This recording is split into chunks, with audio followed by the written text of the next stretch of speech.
Hello everyone, welcome back to the Taj classes. आज के class में हम समझेंगे कि जो शेयर कंपनी फोरफिट कर ली है उसको कैसे फिर से इशू करती है, मींस शेयर को री इशू करती है। इसे समझते हैं। मान लेते हैं एक कंपनी है JR लिमिटेड, ये 10,000 शेयर इशू करती है 10 रुपीज पर शेयर के रेट से। एप्लीकेशन पे 3 रुपीज, अलॉटमेंट पे 3 rupees, first call 2 rupees, second call पे 2 रुपीज। अब एक शेयर होल्डर है जो कि 500 शेयर परचेज किया है। अब एक शेयर होल्डर मान लेते हैं ए है जो कि इस 10,000 में से 500 शेयर परचेज किया है और वह एप्लीकेशन का पैसा देता है, अलॉटमेंट का पैसा देता है, लेकिन फर्स्ट कॉल का पैसा वह नहीं देता है। और फर्स्ट कॉल के बाद ही कंपनी उसके शेयर को फोरफिट कर लेती है। यहीं पर कंपनी उसके शेयर को फोरफिट कर लेती है। अब यह 500 शेयर कंपनी के पास पड़ा हुआ है, कंपनी इसको फिर से इशू करती है, मींस री इशू करती है। अब इस 500 पर company application, allotment, first call, second call ऐसे पैसा नहीं लेगी। अब वो शेयर होल्डर से एक बार में सारा पैसा लेगी और इस 500 को एट पार इशू कर सकती है, मींस 10 रुपीज पर शेयर के रेट से इसको इशू कर सकती है। इसको एट प्रीमियम भी इशू कर सकती है। अगर कंपनी अच्छा है तो 2 रुपीज प्रीमियम के साथ भी इसको इशू कर सकती है। और इस 500 को कंपनी डिस्काउंट के साथ भी इशू कर सकती है। इसको समझते हैं।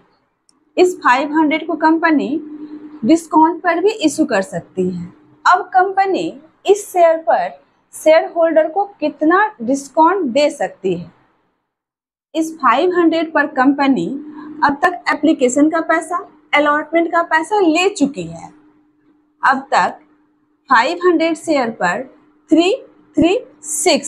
6 रुपीज का वह पैसा ले चुकी है। इस 10 रुपीज में से जो कि इसका फेस वैल्यू है 6 रुपीज के रेट से पैसा उसके पास आ चुका है। अब अगर वह सिर्फ 4 रुपीज पर शेयर के रेट से भी अगर शेयर होल्डर से पैसा लेती है तो इस 500 शेयर पे वह पूरा 10 रुपीज पैसा ले लेगी। पहले से वह एप्लीकेशन, अलॉटमेंट का पैसा ले चुकी है। इस 500 पर कंपनी के पास 6 रुपीज पर रेट के हिसाब से पैसा आ चुका है। अगर वह 4 रुपीज पर शेयर के रेट से पैसा और ले लेती है तो कंपनी के पास 10 रुपीज पर शेयर के हिसाब से पैसा आ जाएगा। अगर कंपनी इस 500 को 4 रुपीज पर शेयर भी इशू करती है तो कंपनी के पास 3, 6 और 4, 10 रुपीज के रेट से पैसा आ जाएगा। अब 500 शेयर पर कंपनी मैक्सिमम 6 रुपीज ही डिस्काउंट में दे सकती है। उस शेयर पर जितना पैसा कंपनी के पास पहले आ चुका है, कंपनी सिर्फ उतना ही डिस्काउंट दे सकती है, क्योंकि अगर उससे ज्यादा डिस्काउंट देगी तो कंपनी को उस पर 10 रुपीज जो कि इसका फेस वैल्यू है उससे कम पैसा आएगा, जो कि ऐसा हो नहीं सकता है। कंपनी कभी भी फेस वैल्यू से कम वैल्यू पर शेयर को इशू नहीं कर सकती है। क्योंकि इस शेयर पर ऑलरेडी इसके पास 6 रुपीज आ चुका है तो वो 4 रुपीज पर शेयर को इशू कर सकती है, लेकिन वो 3 या 2 पर शेयर नहीं कर सकती है।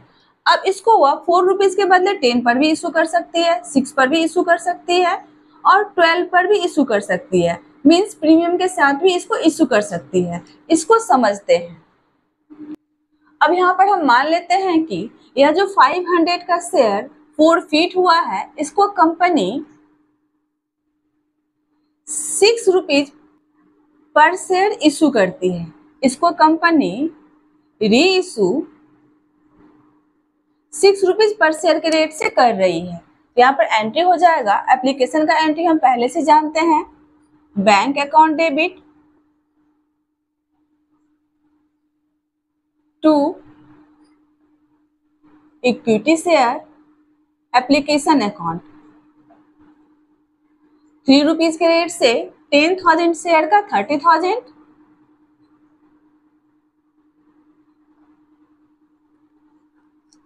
अब इसको जब अलॉट करेगी, रजिस्टर्ड करेगी, तो यहाँ पर एंट्री हो जाएगा equity share application account debit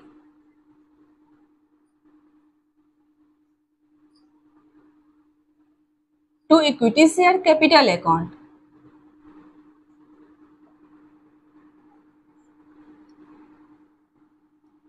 ये एंट्री हम पहले से समझ चुके हैं। अब जब अलॉटमेंट को ड्यू करेगी तो एंट्री हो जाएगा equity share allotment account debit 3 rupees 10,000 share का 30,000 to equity share capital account. अब जब पैसा आएगा तो एंट्री हो जाएगा bank account debit to equity share allotment account.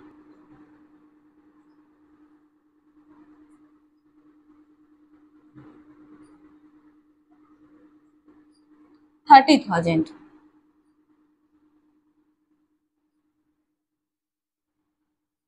अब जब फर्स्ट कॉल को वो ड्यू करेगी तो यहाँ पर एंट्री हो जाएगा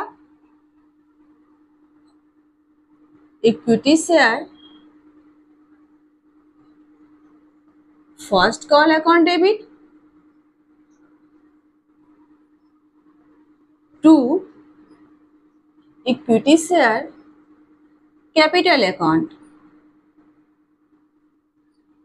10,000 शेयर का 2 रुपीज के रेट से 20,000।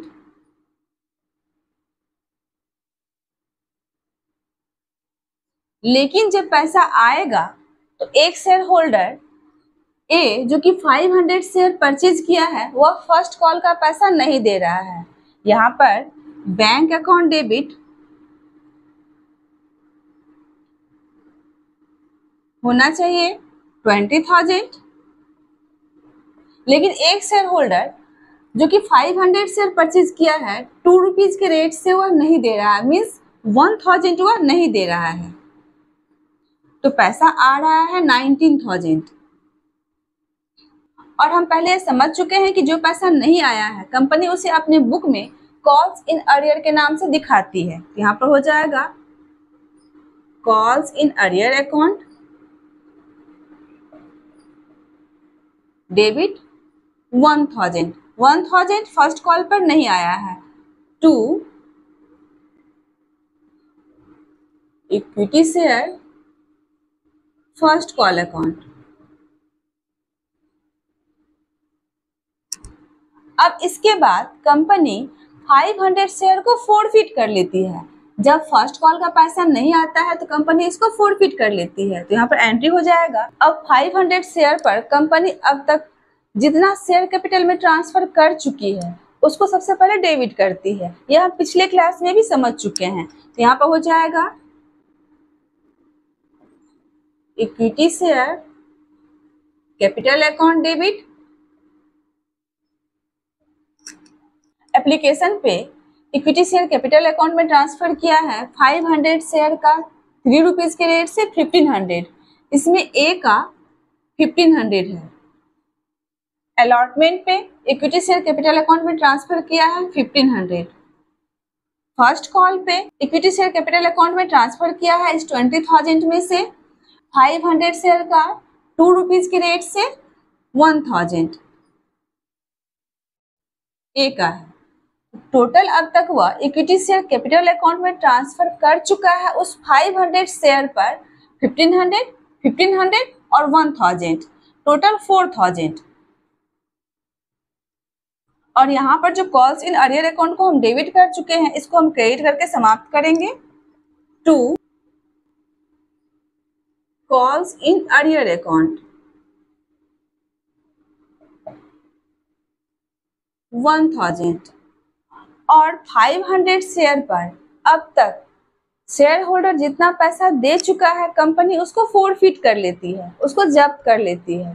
तो अब तक हुआ एप्लीकेशन का 3 रुपीज और अलॉटमेंट पर 3 रुपीज। यहाँ पर एप्लीकेशन का जो पैसा आया है 30,000, इसमें ए का 500 शेयर का 3 रुपीज के रेट से 1500 है, और अलॉटमेंट पर जो पैसा आया है 30,000, उसमें भी ए का 1500 है,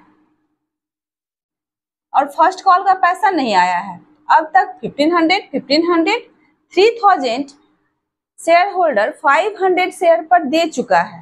कंपनी के पास ए के पास से 3000 रुपीज आ चुका है, जिसको कंपनी फोरफिट कर ले रही है और अपने बुक में उसको 2 शेयर फोरफिचर के नाम से दिखाती है।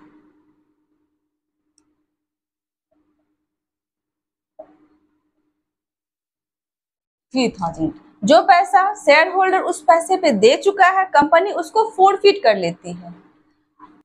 अब कंपनी इस 500 शेयर को फिर से री इशू कर रही है 6 रुपीज पर शेयर के रेट से। अब यहाँ पर जब कंपनी 500 शेयर को फिर से री इशू करेगी तो यहाँ पर एंट्री हो जाएगा बैंक अकाउंट डेबिट 6 रुपीज के रेट से 500 पे आ रहा है। 500 शेयर का 6 रुपीज के रेट से 3000 to equity share capital account. अब 500 शेयर पर कंपनी एक बार में सारा पैसा लेती है, और यहाँ पर ध्यान देंगे कि कंपनी जब भी इसको इक्विटी शेयर कैपिटल अकाउंट में ट्रांसफर करेगी तो पूरा फेस वैल्यू से उसको ट्रांसफर करेगी। इसका फेस वैल्यू है 10 रुपीज, तो वह जब भी इक्विटी शेयर कैपिटल अकाउंट में ट्रांसफर करेगी तो 500 शेयर का 10 रुपीज के रेट से 5000 ट्रांसफर करेगी। लेकिन यहाँ पर शेयर होल्डर से सिर्फ 3000 आ रहा है, तो यहाँ पर जो 2000 कंपनी को और इक्विटी शेयर कैपिटल अकाउंट में डालना है वह पैसा वह पहले से जो शेयर होल्डर से फोरफिट की थी, यहाँ पर जो कंपनी शेयर होल्डर से फोरफिट किया है 3000 का, इसमें से वह यहाँ पर कंपनी के इक्विटी शेयर कैपिटल अकाउंट में ट्रांसफर कर देगी, डाल देगी। यहाँ पर इक्विटी शेयर फोरफिचर अकाउंट 3000 से क्रेडिट है, इसको कम कर देगी। यहाँ पर हो जाएगा शेयर फोरफिचर अकाउंट डेबिट। यहाँ पर हम 2000 से फोरफिचर अकाउंट को डेबिट करके 2000 से इसको कम कर देंगे। अब कंपनी के पास फोरफिचर अकाउंट में सिर्फ 1000 बचा है। 2000 वह यहाँ पर इक्विटी शेयर कैपिटल अकाउंट में ट्रांसफर कर दी है। यहाँ पर 2000 से शेयर फोरफिचर अकाउंट को हम डेबिट करके कम कर दिए हैं। हम ध्यान देंगे कि कंपनी हमेशा शेयर पर उसके फेस वैल्यू से ही कैपिटल अकाउंट में ट्रांसफर करेगी। अगर वह डिस्काउंट पर शेयर इशू की है, मींस फेस वैल्यू से कम वैल्यू पे शेयर को इशू की है, तो बाकी का पैसा हुआ पहले से जो पैसा फोरफिट की है उसमें से इक्विटी शेयर कैपिटल अकाउंट में ट्रांसफर करेगी। तो यहाँ पर हम शेयर फोरफिचर अकाउंट को डेबिट करेंगे और इक्विटी शेयर कैपिटल अकाउंट को पूरी अमाउंट 10 रुपीज पर शेयर के रेट से 5000 दिखाएंगे। अब जो कंपनी के पास फोरफिचर अकाउंट में 1000 रह गया है, इसको कंपनी कैपिटल रिजर्व में ट्रांसफर कर देती है। यहाँ पर शेयर फोरफिचर अकाउंट क्रेडिट है तो इसको डेबिट करेगी,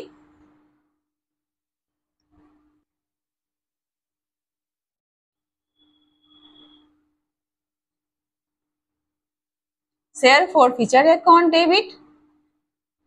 यहाँ पहले हम डेबिट कर चुके हैं 2000, अब 1000 रह गया है, 1000 से इसको डेबिट कर देंगे 2।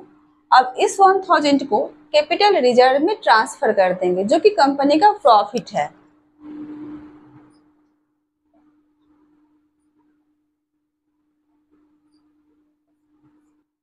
अब अगर इस 500 शेयर में से कंपनी सिर्फ 300 शेयर को री इशू करती है और इसको 6 रुपीज पर शेयर के रेट से री इशू कर रही है, यहाँ पर री इशू वह 6 रुपीज के रेट से कर रही है। तो यहाँ पर एंट्री हो जाएगा, बाकी सब तो सेम रहेगा, लेकिन यहाँ पर री इशू करने के बाद बैंक आ रहा है 300 रुपीज शेयर का 6 रुपीज के रेट से 1800।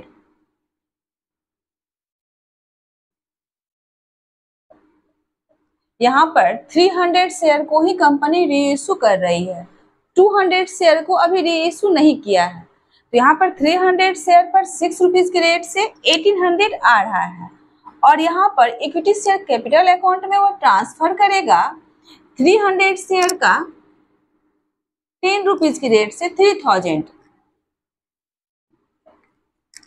अब यहाँ जो बाकी का 1200 रह गया है उसे कंपनी फोर्ड फ्यूचर अकाउंट में से ले लेगी।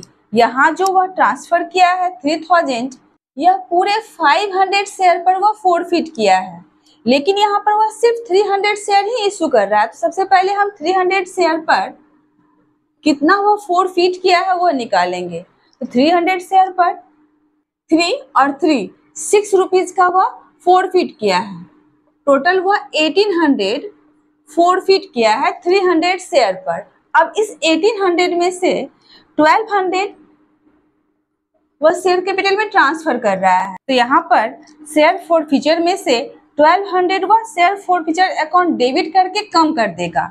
अब कैपिटल रिजर्व में जो वह ट्रांसफर करेगा, फोरफिचर अकाउंट में जो पैसा बचा हुआ है उसको वह कैपिटल रिजर्व में ट्रांसफर करता है, लेकिन यहाँ 300 शेयर पर जितना फोरफिचर का अमाउंट बचा हुआ है सिर्फ उतना ही वह यहाँ पर कैपिटल रिजर्व में ट्रांसफर करेगा।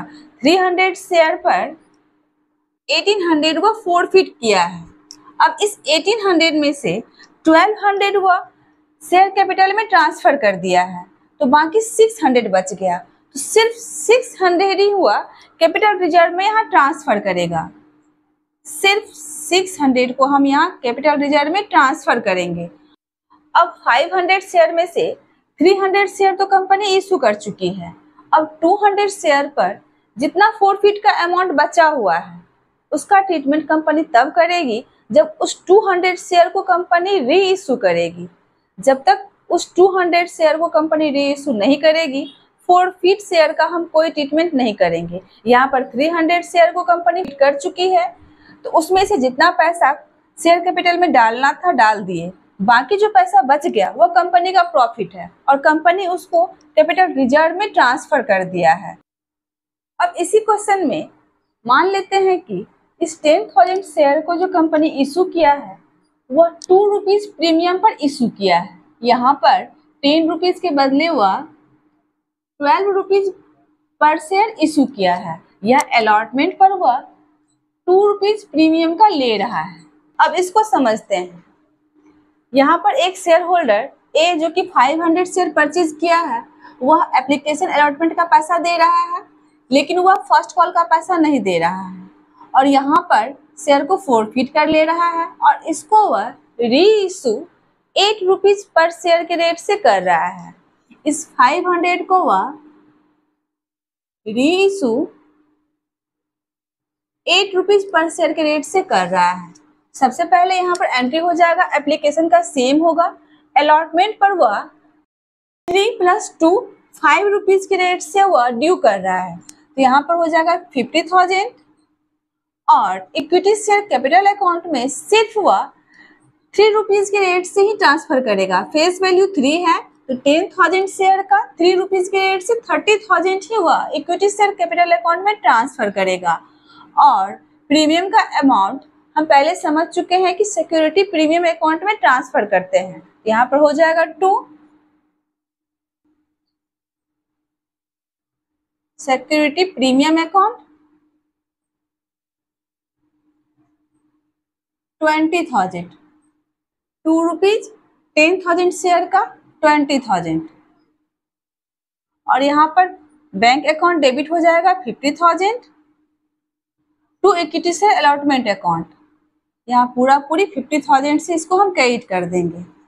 अब हम यह पहले समझ चुके हैं कि जो शेयर फोरफिट हुआ है उस शेयर पर प्रीमियम का अमाउंट अगर पे कर दिया जाता है उसका आगे कहीं कोई एंट्री हम नहीं करते हैं। पिछले क्लास में हम यह समझ चुके हैं कि जो शेयर फोरफिट हुआ है उस शेयर पर अगर प्रीमियम का अमाउंट पे हो गया है, जैसे यहाँ पर अलॉटमेंट का अमाउंट यह पे कर दिया है, तो इसको हम इग्नोर करेंगे, आगे इसका कहीं कोई एंट्री नहीं होगा। तो यहाँ पर यह पे कर दिया है, इसका आगे कहीं कोई ट्रीटमेंट नहीं होगा। आगे इक्विटी शेयर फर्स्ट कॉल को ड्यू करेंगे और इक्विटी शेयर फर्स्ट कॉल का पेमेंट वह नहीं करता है तो कंपनी उसके शेयर को फोरफिट कर ली है। सेम एंट्री होगा, बैंक अकाउंट 20,000 में से 1,000 नहीं आ रहा है, 19,000 और कॉल्स इन एरियर में 1,000 और to equity share first call account हो जाएगा 20,000। अब कंपनी उस शेयर को फोरफिट कर ले रही है तो इक्विटी शेयर कैपिटल अकाउंट में अब तक ट्रांसफर हुआ है 4,000, बाकी सारा ट्रीटमेंट सेम होगा। कॉल्स इन अरियर अकाउंट 1,000 और शेयर फोरफिचर अकाउंट 3,000। अब 500 शेयर को कंपनी री इशू कर रही है 8 रुपीज पर शेयर के रेट से। यहाँ पर बैंक अकाउंट डेबिट हो जाएगा 500 शेयर 8 रुपीज के रेट से 4,000। यहाँ कंपनी जब शेयर को री इशू कर रही है तो 4,000 यहाँ आ रहा है और इक्विटी शेयर कैपिटल अकाउंट में ट्रांसफर होगा 500 शेयर का पूरी फेस वैल्यू 10 रुपीज है। प्रीमियम को यहाँ पर हम भूल जाएंगे, 10 रुपीज इसका फेस वैल्यू है, 10 रुपीज के रेट से 5,000। अब 1,000 जो रह गया है कंपनी उसको फोरफिचर अकाउंट से लेगी। यहाँ पर शेयर फोरफिचर अकाउंट हो जाएगा 1,000।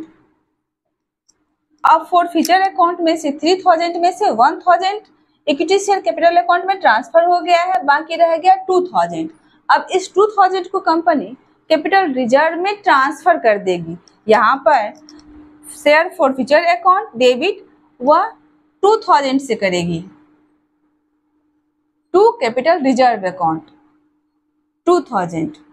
इस तरह से अगर कंपनी शेयर को प्रीमियम पर इशू कर रही है और जो शेयर कंपनी फोरफिट की है उस पर अगर प्रीमियम का अमाउंट पे कर चुकी है उसका कहीं कोई ट्रीटमेंट नहीं होगा।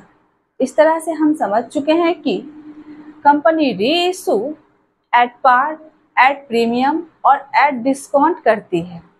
और यहाँ जो ध्यान देने की चीज़ है कि कंपनी जब री इशू करेगी तो मैक्सिमम डिस्काउंट उतना ही दे सकती है जितना वह फोरफिट किया है, जितना वह पहले उस शेयर पर ले चुका है। जैसे यहाँ 500 पर कंपनी 3 और 3 6 रुपीज ले चुका है, तो जब वह री इशू करेगा तो मैक्सिमम डिस्काउंट 6 रुपीज का दे सकता है, उससे ज़्यादा का डिस्काउंट वह नहीं दे सकता है। अब इस शेयर को कंपनी 4 रुपीज पर इशू कर सकता है, 6 पर, 10 पर और 12 पर भी री इशू कर सकता है, लेकिन 4 रुपीज से कम पर वह री इशू नहीं कर सकता है। आई होप आप इसे अच्छी तरह से समझ गए होंगे। Thank you.